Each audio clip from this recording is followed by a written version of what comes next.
Bismillahirrahmanirrahim. Abi amri rabbik.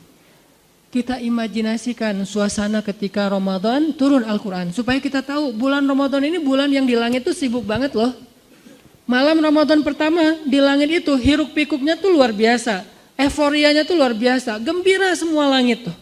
Sampai surga dibukain satu pintu yang tidak dibuka kecuali di bulan Ramadan. Dan pohon-pohon di surga itu dihias oleh Allah seperti kita menghias taman dengan lampu-lampu di atas pohon.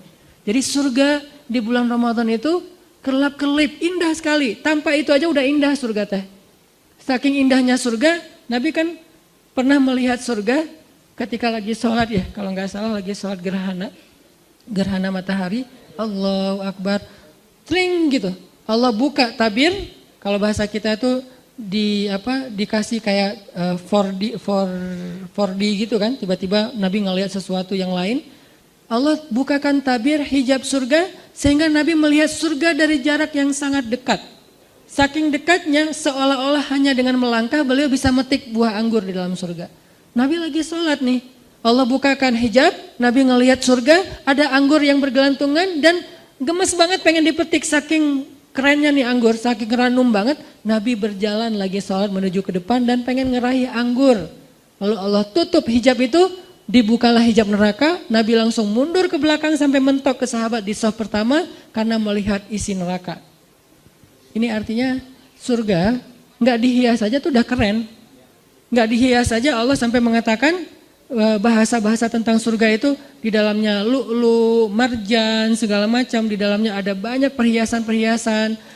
Belum lagi nanti bahasanya mudhammatan. Ada jenis surga yang hijau tua. Hah? Surga hijau tua maksudnya apa? Surga yang lebat dengan pohon-pohonnya. Ini berarti surga kayak Amazon kalau di dunia.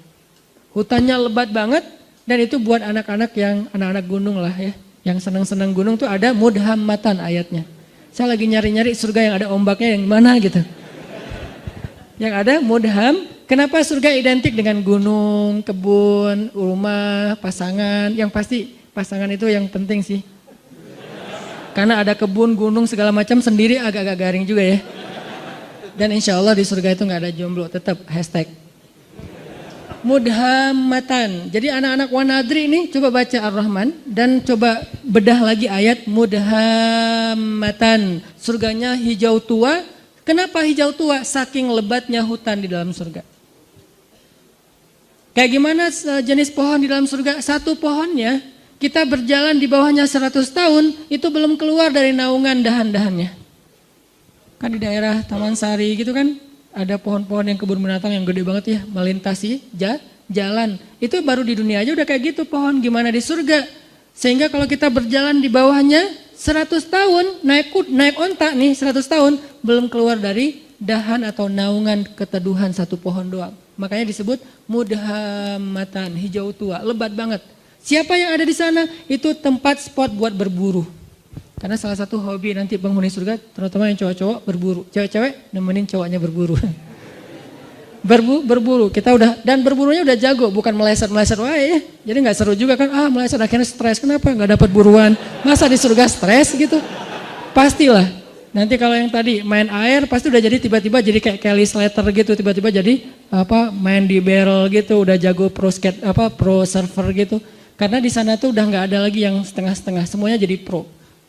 La khaufun alaihim wala. Nah, gambaran emosional perasaan manusia di dalam surga, la khaufun alaihim wala hum yahzanun. Enggak ada lagi rasa takut, khawatir, dan enggak ada lagi rasa kecewa atau sedih. Terus gambaran rumah di dalam surga, rumah yang tidak ada teriakan di dalamnya dan tidak ada ucapan-ucapan tercelah. Itu rumah surga. Sakinah mawadahnya surga itu enggak ada teriakan, enggak ada ucapan tercela. Setiap hari yang kita dengar dari pasangan kita, kalimat yang indah. Pasangan kita enggak mungkin ngecewain kita di surga. Kalau di dunia kadang manyun, wajar lah ya. Kadang salah ngomong, wajar manusia. Tapi di surga enggak ada yang kayak gitu. Semuanya nikmat. Dan malam Ramadan, surga yang indah itu Allah hias. Jadi kita bayangkan, kita imajinasikan. Kenapa Nabi ngomong sedetail ini? Supaya kita berimajinasi tentang keadaan Ramadan. Sampai yang saya pernah cerita, Nabi pernah Allah perlihatkan surga dalam mimpi kan? Dan mimpinya Nabi itu bagian dari Mi'rajnya beliau naik ke langit. Ngelihat sebuah istana yang indah. Istananya tembus pandang jadi kayak kaca gitu. Kemudian di dalam istana, di sebelah istana itu ada seorang cewek lagi main ayunan. Terus Nabi nanya kepada Jibril, itu cewek itu siapa? Itu rumah siapa? Rumah Umar. Langsung Nabi memalingkan wajahnya karena ternyata itu istrinya Umar. Ini menunjukkan bahwa surga itu real teman-teman. Dan sekarang udah ada. Surga itu bukan diciptakan nanti setelah kiamat. Enggak. Surga itu salah satu di antara ciptaan-ciptaan Allah yang awal. Jadi awalun juga tuh surga, neraka, al-qalam yang kayak gitu-gitu tuh awalun loh. Yang awal-awal diciptakan. Jadi surga sekarang udah ada. Cuman beda dimensi sama kita. Kalau Allah berkehendak kita hanya perlu waktu beberapa detik untuk sampai ke sana. Kayak Nabi berisra dan Mi'raj. Beda dimensi dengan kita. Jadi suasananya udah ada, nyanyian surganya udah ada, yang isi dari lirik nyanyiannya apa? Salaman salam, salaman salam. Semua nyanyiannya kalimatnya adalah keselamatan, keselamatan, baik, baik. Nggak ada kalimat-kalimat yang jelek di dalamnya. Ini artinya Ramadan adalah bulan yang sangat istimewa di sisi Allah. Sehingga kita hayati itu teman-teman. Itu yang kedua. Yang ketiga yang ada 4 yang kita cari dalam traveling. Yang ketiga adalah bangun mood. Karena kalau kita traveling gak ngejaga mood, itu biasanya juga tadi garing kan. Walaupun tempatnya keren, fasilitasnya bagus, itinerary-nya udah lengkap banget. Tapi karena kita gak mood, kenapa gak mood? Bisa jadi tadi sakit hati, baper, bete, ada haters di followers kita. Ada yang komen negatif ke kita di akun. Sesuatu yang simple banget tapi bisa bikin mood kita hilang. Kan gak nyaman lagi ya perjalanan. Kebayang gak sih kalau orang lagi umroh, lagi traveling suami istri yang tadinya niatnya pengen honeymoon, tiba-tiba kayak ada sedikit keributan gitu. Di dalam hotel bertengkar, akhirnya yang satu tidur di lantai di sofa, satu lagi tidur di kasur, atau pas keluar makan sarapan keluar sendiri-sendiri, terus pas jalannya masing-masing sendiri-sendiri, nggak saling menyapa. Buat apa traveling kalau kayak gitu kan nggak nyaman banget nih. Kenapa bisa jadi gini? Karena moodnya hilang. Nggak sedikit loh orang yang berangkat umroh sampai di sana malah diam-diaman. Yang tadinya udah happy-happyan, kita umroh pertama nih berdua, sampai di sana ada masalah sepele, akhirnya diam-diaman. Mungkin masalah sepelenya apa? Katanya tadi nungguin saya di pintu, saya tungguin lama, ternyata udah makan duluan di hotel, akhirnya ngambek misalnya. Katanya mau apa, mau umroh apa, mau tawaf bareng, tapi kok kamu pergi duluan sama teman-teman, akhirnya ngambek. Bisa ada apa aja yang bisa bikin mood kita drop. Gitu juga Ramadan. Mood Ramadan sangat ditentuin dengan keadaan dalam hati kita. Gimana supaya hati kita selalu mood imannya baik buat ibadah-ibadah Ramadan? Banyak istighfar teman-teman. Karena yang bikin mood iman kita drop, dosa. Saya selalu ngulang-ulang kalimat dari ulama, min awwalil khair an tatrukas syarr. Awal dari semua kebaikan itu tinggalin dosa. Salah satu cara ninggalin dosa, istighfar.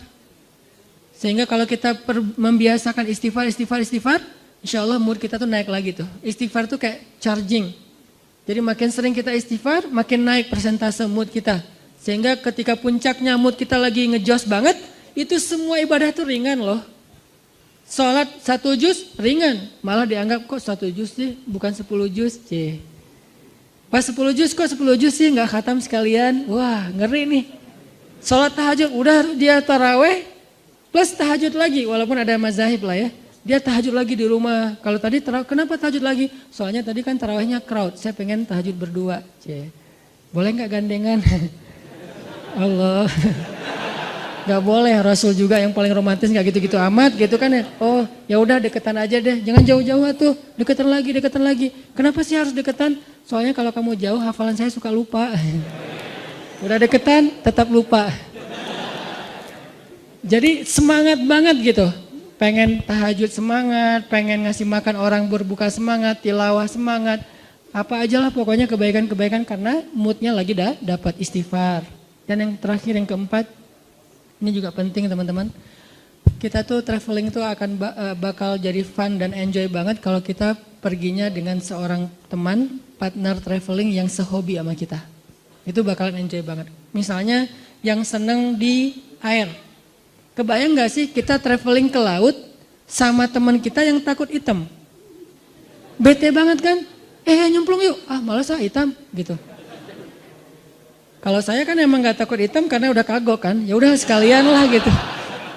Saya gitu nggak gitu juga tetap aja dibilang hitam. Ya udah kagok lah sekalian hitam gitu. Walaupun tetap rempong pakai segala macam. Biar nggak bertambah daripada nanti nggak dibukain pintu sama istri. Soalnya nggak kenal siapa sih ini.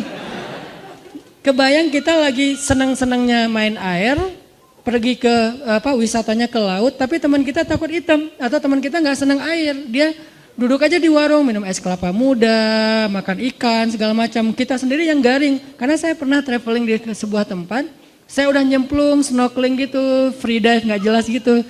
Kenapa nggak jelas free dive tapi cuma setengah meter gitu, free dive gitu. Karena khawatir kalau yang jurang-jurang di dalam laut. Pokoknya lagi free dive gitu, teman-teman pada selfie-an gitu. Seru loh ini banyak ikan hias, banyak terumbu karang. Oh iya Ustaz bagus, tampil selfie. Cuman 15 menit saya langsung naik lagi ke boat. Kenapa? Gak seru, garing banget. Masa saya mau jadi sendiri doang di situ di laut, yang lain pada di atas kapal. Ini karena gak dapat partner yang sehobi. Sama kayak kita yang senang gunung, ngajak orang yang malas banget ke gunung. Kedinginan, banyak nyamuk, belum lagi nanti jurik segala macam, khawatir.